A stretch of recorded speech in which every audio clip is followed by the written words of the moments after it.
नमस्कार दोस्तों, स्वागत है आपका हमारे YouTube चैनल पर। दोस्तों आज हम जो लूसेंट की सामान्य हिंदी वाली किताब है उसका 21वां अध्याय अलंकार के सभी वस्तुनिष्ठ प्रश्न को सॉल्व करेंगे।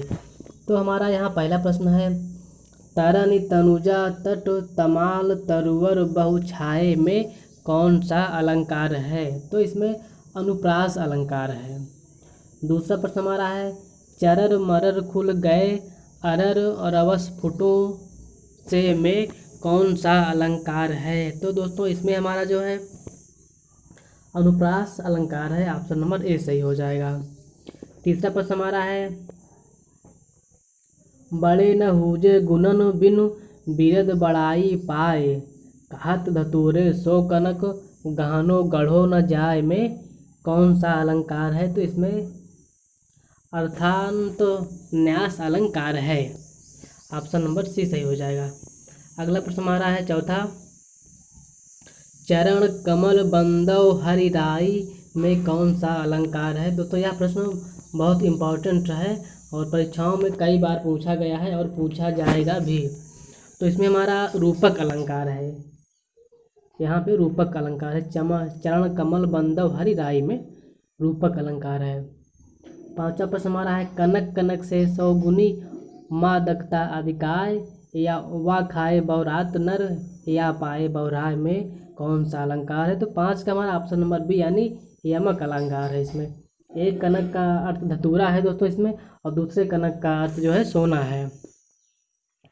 छठा प्रश्न हमारा है, नवल सुंदर श्याम शरीर में कौन सा अलंकार है? तो 6 का हमारा ऑप्शन नंबर ए यानी उल्लेख अलंकार है। ऑप्शन नंबर ए सही हो जाएगा। अगला प्रश्न हमारा है सातवां,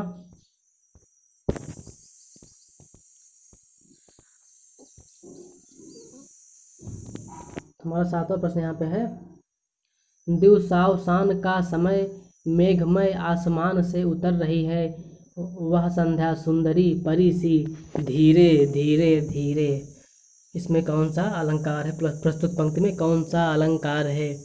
तो 7 का हमारा ऑप्शन नंबर ए यानी उपमा, यहाँ उपमा अलंकार यहाँ हो जाएगा। अगला प्रश्न हमारा है 8वां, 3 बेर खाती थी वे 3 बेर खाती हैं में कौन सा अलंकार है? तो 8 का हमारा ऑप्शन नंबर सी यानी यमक अलंकार हो जाएगा। 9वां प्रश्न हमारा है, अब अली रही गुलाब में अपत कटीली डार में कौन सा अलंकार है? तो 9 का ऑप्शन नंबर सी यानी अन्योक्ति अलंकार है। अगला प्रश्न हमारा है 10, अति मलिन वृषभानु कुमारी अधोमुख रहती रध नहीं चितवत ज्यों गथ हारे थकित जुआरी छूटे चिहुर बदन कुम्हिलानो ज्यों नलिनी हिमकर की मारी, प्रस्तुत पंक्तियों में कौन सा अलंकार है? तो 10 का हमारा ऑप्शन नंबर डी यानी उपमा अलंकार है। इसमें उपमा। अगला प्रश्न हमारा है 11, नहीं पराग नहीं मधुर मधु नहीं विकास ई काल अली कलि सी सो विंध्यो आगे कौन हवाल, प्रस्तुत पंक्तियों में कौन सा अलंकार है? तो 11 का हमारा ऑप्शन नंबर सी यानी अन्योक्ति अलंकार है। ऑप्शन नंबर सी सही हो जाएगा। अगला प्रश्न हमारा है 12, कबीरा सोई पीर है जे जाने पर पीर जे पर पीर न जाने सो काफिर बे पीर, प्रस्तुत पंक्तियों में कौन सा अलंकार है? तो 12 का हमारा ऑप्शन नंबर ए यानी यमक अलंकार इसमें हो जाएगा।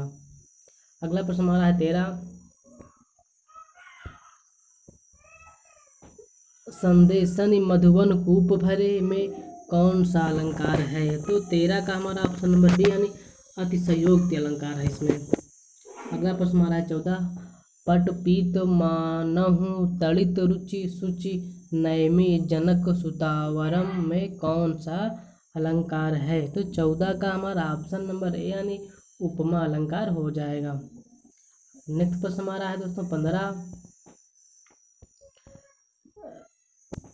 रहीमन जो गति दीप की कुल कपूत गति सोए बारे उजियारे लगे बढ़े अंधेरो होए, प्रस्तुत पंक्तियों में कौन सा अलंकार है? तो 15 का हमारा ऑप्शन नंबर डी यानी श्लेष अलंकार इसमें हो जाएगा। 15 का ऑप्शन नंबर डी सही हो जाएगा। अगला प्रश्न हमारा है दोस्तों 16।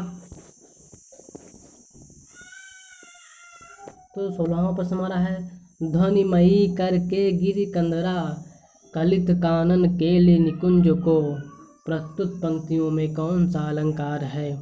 तो 16 का हमारा ऑप्शन नंबर बी यानी वृत्यानुप्रास अलंकार है। अगला प्रश्न हमारा है 17। कुंद इंदु संदेह उमा रमन वरुण अमन में कौन सा अलंकार है। 17 का हमारा ऑप्शन नंबर बी यानी इसमें उपमा अलंकार है। यह जो है बीएड परीक्षा 2004 में आया हुआ है। अगला प्रश्न हमारा है 18।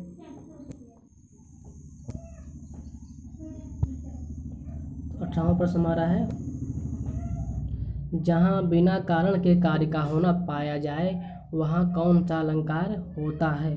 तो 18 का हमारा ऑप्शन नंबर सी यानी विभावना अलंकार यहाँ पे होता है। 19वां अलंकार हमारा है, जहाँ उपमेय में अनेक उपमानों की शंका होती है वहाँ कौन सा अलंकार है। तो 19 का हमारा ऑप्शन नंबर डी यानी संदेह अलंकार यहाँ पे है। यह भी बीएड परीक्षा 2005 में आया हुआ है। सभी प्रश्न दोस्तों बहुत इम्पॉर्टेंट हैं और किसी न किसी परीक्षाओं में से आते ही हैं, निश्चित है दोस्तों।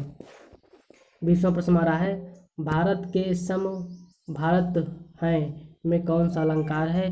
तो यहाँ समानता की बात की गई है, तो यहाँ जो है अन्वय अलंकार हो जाएगा, अनन्वय, ऑप्शन नंबर बी। 21वां प्रश्न हमारा है, पूत कपूत तो क्यों धन संचय, पूत सपूत तो क्यों धन संचय प्रस्तुत पंक्तियों में कौन सा अलंकार है। तो 21 का ऑप्शन नंबर बी यानी लाटा अनुप्रास सही हो जाएगा। अगला प्रश्न हमारा है 22वां, उसी तपस्वी से लंबे थे देवदार दो चार खड़े, इसमें कौन सा अलंकार है। तो इसमें प्रतीप अलंकार हो जाएगा, ऑप्शन नंबर बी सही हो जाएगा। 23वां प्रश्न हमारा हो जाएगा, बिनु पद चलें सुनय बिनु काना कर बिनु कर्म करें विधि नाना, इस चौपाई में अलंकार है। तो 23 का हमारा ऑप्शन नंबर बी यानी विभावना अलंकार हो जाएगा। अगला प्रश्न हमारा है 24, जहाँ उपमेय का निषेध करके उपमान का आरोप किया जाता है वहाँ होता है। तो दोस्तों वहाँ पे हमारा अपहूति अलंकार होता है। 24 का ऑप्शन नंबर सी सही हो जाएगा। अगला प्रश्न हमारा है 25, किस पंक्ति में अपहूति अलंकार है। इसका मुख चंद्र के समान है, चंद्र इसके मुख के समान है, इसका मुख ही चंद्र है, यह चंद्र नहीं मुख है। तो 25 का हमारा ऑप्शन नंबर डी यानी यह चंद्र नहीं मुख है सही हो जाएगा। अगला प्रश्न हमारा है और लास्टवां प्रश्न है, निम्नलिखित में से कौन सा शब्द अलंकार नहीं है। तो 26 का हमारा ऑप्शन नंबर सी यानी उपमा अलंकार, यह शब्द अलंकार नहीं, बाकी सभी जो है शब्द अलंकार है। तो दोस्तों इसमें कुल मिलाकर 26 प्रश्न थे और हमने आपको 26 प्रश्न सॉल्व कराए। दोस्तों धन्यवाद, फिर मिलेंगे एक वीडियो के साथ।